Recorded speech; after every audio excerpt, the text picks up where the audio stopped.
Blanketed in a sea of blue and white, showcasing past and current St. John's Maple Leafs, there was a time when this old building rocked of local entertainment, when high school hockey games and senior hockey games meant everything to fans. Like the night in the 1960s, for instance, when St. Pat's shocked their Catholic cousins from St. Bon's, snapping the Blue Goals' dynasty of 16 straight championships. The date, the eve of St. Paddy's Day. Legendary Hall of Famer Bob Cole made the call. 15 seconds left in front of it at the all around the goal. Redmond getting steady, shoots. Oh, and just wide. 5 seconds left. 4, 3, the empty net, just wide. The game is over. I can go right down there and right there down there in the blue line and stand in the very spot I was standing when the horn blew to end the game, you know, and I can still feel the feeling. St. Bon's star Jack Weirdigan says injuries was the factor. If we had our full team, St. Pat's, our Bellon, would never have beaten us. Never. To the delight of locals, Memorial Stadium was completed just 2 days after Christmas in 1954, rightly dedicated to the brave men who sacrificed their lives at war. Its construction also benefited the city's minor programs and provided a playing ground for all children, not just the Catholics, but for the Protestants of Prince of Wales Collegiate and Bishop Field College. It was a new beginning for hockey in the province's capital. It began an era where local hockey reigned and its players loved by locals.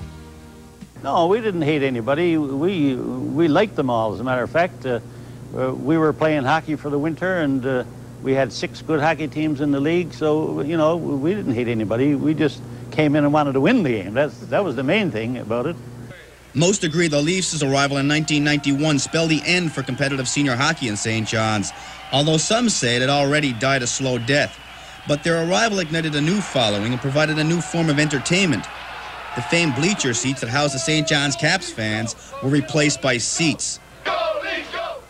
It marked the end of an era, but the memories remain, especially for head bleacher creature Roddy Powell, who taunted visiting teams, especially Corner Brook goalie Dave Matty, and keep it going and keep it going. Even when there was no playing, they were up on the other end. If play was up on the opposite end, Matty was there. We were still after him.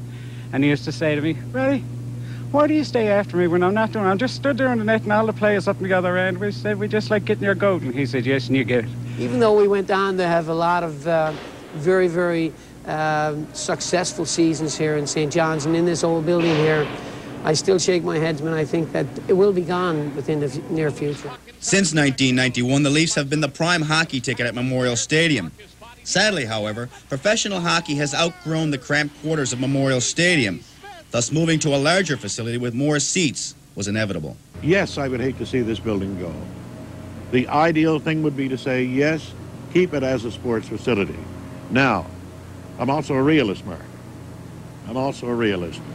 I don't know if that can be done. Economically, if it can be done. Somehow, I don't think it can.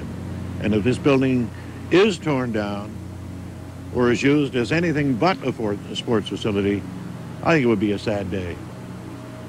And as the St. John's Maple Leafs move into their swanky new $40 million home just down the road, it will spell the end for one era, but it'll also mark the beginning of a new one.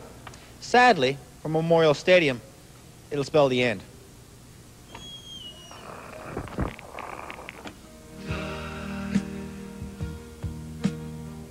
It's very sad for me to see this beautiful rink being not used anymore. And if it has to go, part of my life will go. I really personally hate to see the stadium go. Boy, am I going to miss this place, that great stadium.